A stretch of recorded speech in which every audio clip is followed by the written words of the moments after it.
Hello दोस्तों, नमस्ते, प्रणाम। मैं हूँ आपकी उर्मिला। Hello YouTube family. आशा करती हूँ कि आप लोग स्वस्थ होंगे, मस्त होंगे। हम लोग भी ठीक ठाक हैं। और सावन का महीना चल रहा है। आइए, बहुत प्यारी से कजरी गीत लेकर के आई हूँ। गीत कैसा लगता है कमेंट बॉक्स में जरूर बताइएगा। और एक मेरा और चैनल है, उर्मिला गोस्वामी ऑफिशियल। उसको भी आप लोग सर्च कीजिए और उसमें भी बहुत अच्छे अच्छे गाने पड़े हैं। उसको भी आप लोग देखिए। और आइए सुनाते हैं कजरी गीत।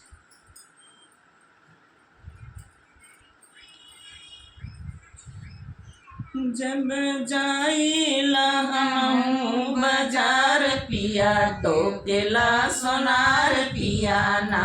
जब जाइला हम बाजार पिया, टोकेला सोनार पिया ना।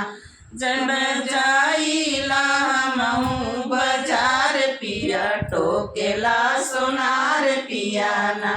चेहरा देखे जब हमार पुकार बार बार, चेहरा देखे जब हमार तब पुकार बार बार। काहे नथिया गढ़ला उधार पिया, टोकेला सोनार पिया ना।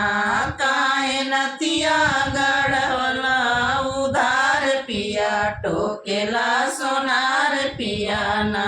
जब जाइला हम बाजार पिया, टोकेला सोनार पिया ना। जब जाइला हम बाजार पिया, टोकेला सोनार पिया ना। गरडी के नाही पाव तू घूमे लगाव गाँव, गरडी के नाही पाव तू घूमे लगाव गाँव। गरटी के नाही पाव तू घूमे लगाव गाँव, गरटी के नाही पाव तू घूमे लगाव गाँव। जात बिगड़ आदत तोहार पिया, टोकेला सोनार पिया ना।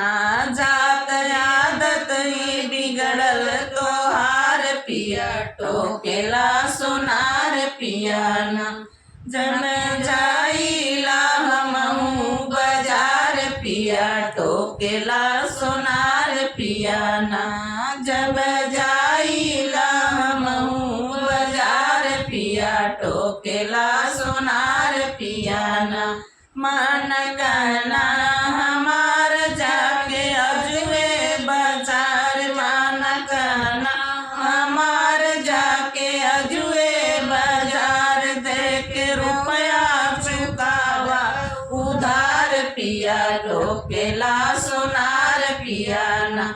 देख रुपया उधार चुकावा उधार पिया, टोकेला सोनार पिया ना।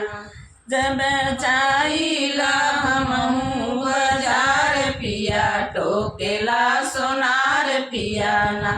जब जाइला हम बाजार पिया, टोकेला सोनार पिया ना।